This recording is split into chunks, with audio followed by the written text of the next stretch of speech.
How do you react to that tweet from Turkey in the past couple days? That's like, man, I hope Shiraz and Shakur doesn't get upset. We got big plans, baby. I don't think I've seen people tweet like that before. What was your reaction? I mean, I just don't know how real it is. I have no clue if that's how he really feel or like which side is he. I don't know. So at the end of the day, all I can focus on is my job and what I got at hand, and I know that I'm coming in there to make sure that none of that shit happens. So Well, they do tell me Turkey's a bit of a jokester that he likes to. How do you get on with Turkey? I mean, I enjoy somebody that want to make the best and biggest fights happen. So I've been calling for the Zepeda fight for. Well, well, well. Turkey is back at it again with Shakur Stevenson. As he only told Shakur that the ring is going to be shrinking, the one that he's going to be fighting in against William Zepeda come July 12th. At this point, my only question is, why not make Shakur the main event then? Since Turkey is only talking about Shakur and keeps talking about Shakur, he's not warning Hamza Shiraz about the ring shrinking against Edgar Berlanga since he was the one moving around his last fight when he had a draw against Adam. It's hella strange to only keep warning Shakur when Shakur last two fights he was the aggressive fighter in the ring. In fact, Shakur majority of his fights he was the aggressive fighter in the freaking fight.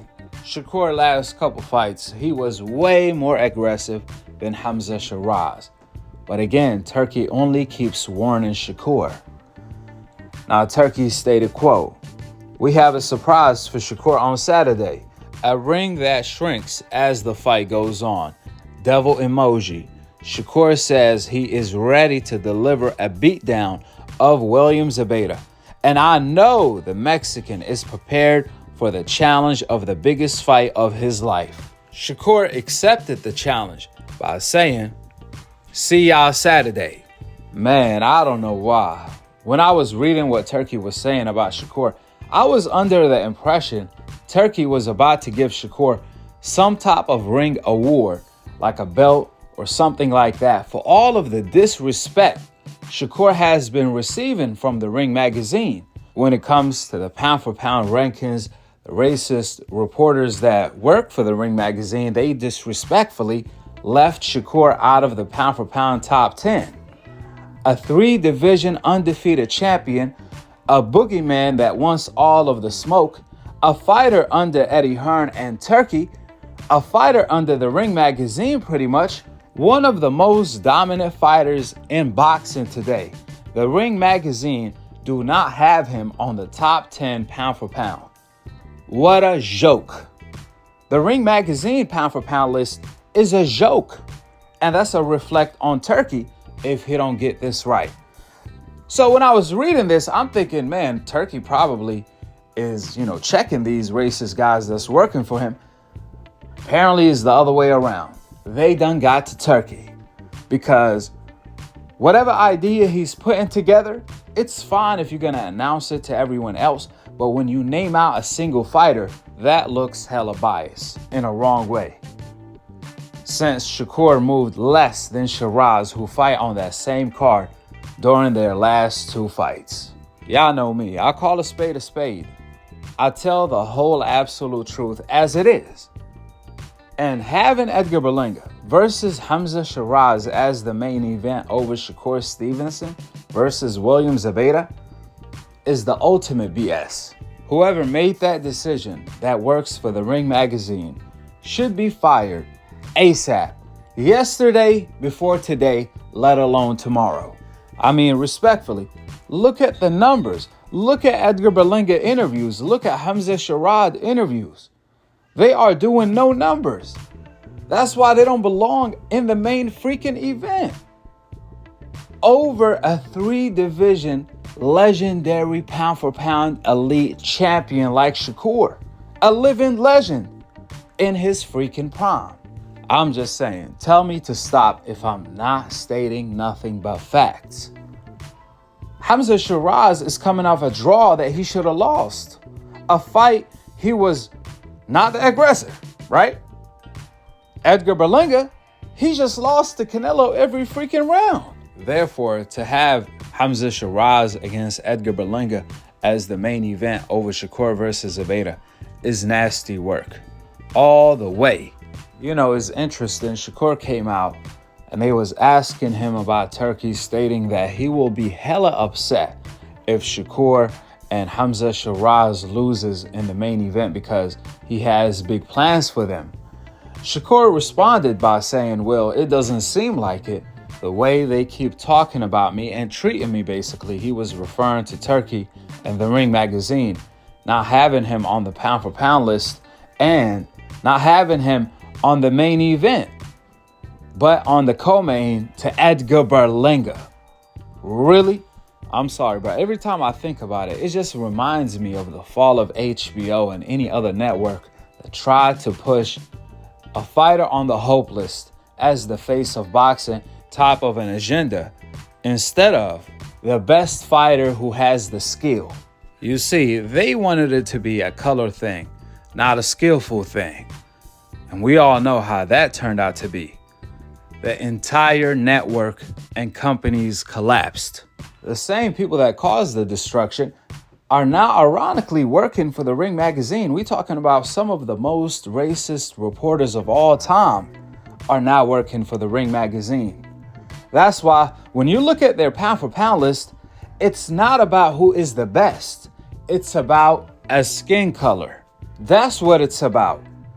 As long as a fighter have the complexion for the connection, they're gonna put him on the pound for pound list. If you ask any Ring magazine employee right now, what are the criteria to be on the Ring magazine pound for pound list? If they tell you the truth, the answer is gonna be the skin color. That's why we don't have Gervonta, Shakur, Jaron Ennis, and even Devin Haney higher on the pound for pound list. In fact, Shakur, Gervonta, and Jaron Ennis, these guys are not even on the pound for pound list.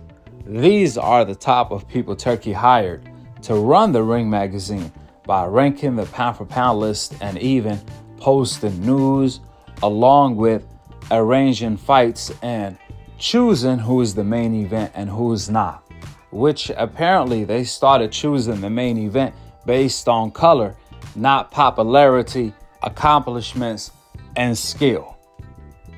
As far as Shakur fighting in a ring that's going to be shrinking, that's not a bad idea. I think that's a better idea than having an 18 by 18 ring. If they're going to have a bigger ring and it's going to shrink ultimately to an 18 by 18 ring, I don't think necessarily that's too much of a bad thing, especially later on during the fight. Because early on during the fight, obviously the fighters got to get each other timing, so they not comfortable yet. However, by the 6th round, that's a different story. Now, when it comes to the ring being smaller, I'm telling you right now, that's going to affect the aggressive fighters more so than the fighters that move around the ring. Let me tell you why. A fighter can run around a 22 by 22 ring, a 20 by 20 ring, or even an 18 by 18 ring. All he has to do is move quicker and faster on his feet, which gonna make the flat-footed fighter even more vulnerable since they have to move quicker, which that's what they were struggling with to begin with. And now they gotta even do it at a quicker pace. Again, a lot of flat-footed fighters, they have to be set to punch. When you move, they gotta reset. Imagine you moving too quick for them to even reset. So making the ring smaller is not gonna necessarily stop the movers from moving. All they gotta do is move faster and be more accurate with it, precise with it. Instead of making or taking 3 steps, just take 1 step. Now here is where the aggressive fighters, especially the ones that are not athletic, are gonna get affected. There are a lot of fake aggressive fighters. What I mean is fighters that get their opponent where they want him to be, on the ropes, and they let him escape, or they will back up, aka Manny Pacquiao aka Canelo Alvarez, and y'all favorite fighters. Canelo versus his last opponent, William Scoe. He had William Scoe on the ropes plenty of times, and he let William Scoe escape because he did not want to engage. I'm talking about Canelo didn't want to engage because he had William Scoe exactly where he wanted him to be, on the ropes, and Canelo will literally back up. I kid you not, go back and watch the fight. Or he will allow William Scoe to escape the ropes, just like Floyd versus Manny Pacquiao. Pacquiao will finally have Floyd where he wants him to be, on the ropes, and then he will back down, or he will allow Floyd to escape. And I'm like, bruh, what are you doing all that chasing for if you just gonna let the man get out of the ropes? Which is my point exactly. All them running excuses Canelo and Pacquiao be coming out with, all that is gonna go out of the window. With that small ring, they are gonna get exposed as fake aggressive fighters who pretend like they want to engage when they just want to box and hit and not get hit just like everyone else the whole entire time. They just have less skill and athletic ability than the fighters you guys hate the most, the Black American fighters, who are the best fighters since the beginning of time. And that's a fact. That's not up for debate. The greatest fighters of all time are all from the same race. And I'm talking about the top 10, top 20. There's no one else in the mix. If there are hopeless fighters in the mix or on the list, just know old media put them there undeservedly. Just like Duran, who lost to everyone. But some way, somehow, they got him higher than the people that whooped him or knocked him out. As crazy as that sound. I mean, if you look at the scoreboard, the smaller ring has only affected the fighters on the hope list so far, not the fighters on the coincidental list. And I have bad news for y'all. It's only gonna get worse. A lot of the fake aggressive fighters are gonna get exposed. That being said, go ahead and drop your thoughts on the smaller ring and the fake aggression being exposed in that process. Subscribe below. And to be continued on the next episode of Akhi, Akhi TV. Peace out. Wa alaikum assalam wa rahmatullahi wa barakatuh. So, what do you think about the new Saudi sheik that's really been taking over boxing and investing a lot of money into boxing? I like it. I like it. It's kind of like a gift and a curse, because I feel like he want to make the biggest and best fights happen, but also he got to know like what fighters is the best fighters. Like he got to understand the sport of boxing a little bit more too. So I like it, but still it's like I want him to like do a little bit more homework and understand like who is the best fighters, and if you want the best versus the best, make the best versus the best, not really the. Can you talk about the little, I guess not disagreement, but miscommunication you had with him, because you fought in Saudi against Padley. You said you had the biggest bag of your life over there, yeah, and you made easy work of Padley. Easy and you work. Had a 2-fight deal with Matchroom, and then for the Zepeda fight you put out on social media, they promised me a certain amount of money, and now they backtracking on that. But then you put out a tweet saying, we got it together, we figured it out. So explain that whole situation. I mean, I can't really tell all the details. All I'm gonna say is like in business, you go back and forth. You know, like a guy feel he's worth this, and somebody say, oh no, you worth this. So at the end of the day, I'm a guy. I stand on principle. I stand on integrity. We got it together. So shout out to Jay Prince. He came in and helped the situation out. Because I spoke to Eddie Hearn yesterday, and I asked him the same thing, and he was like, well, the original deal was for Shakur to fight in Saudi. And when you fight in Saudi, there's a premium. You get a little bit more. Yeah, but since this fight is supposedly going to be in Central Park, I don't know if it's true, that's the rumors, that's why it was a little less. Is that something like that? Yeah, it's something according to that was what I heard. But like I said, I don't try to speak too much. Yeah, I feel you. You know. What do you think about these? They was giving you a little backlash, though, because they said you apologized just to get a higher payday. Did he say that? Did the Turk be like, all right, man, you better apologize for that, and if not, I'm going to keep you back. At the end of the day, it was kind of a miscommunication. Okay. And I kind of reacted quick instead of thinking about what I was doing. So with the miscommunication, I kind of, you know, that's why I just had to, you know, be a man and do what I had to do type shit. And you said something else that makes a lot of sense. Who is talking to the Turk about boxing? That's what I be saying. I feel as though, like, I ain't gonna say the people around him, but I do think that a lot of people need to do their homework enough to understand what's what.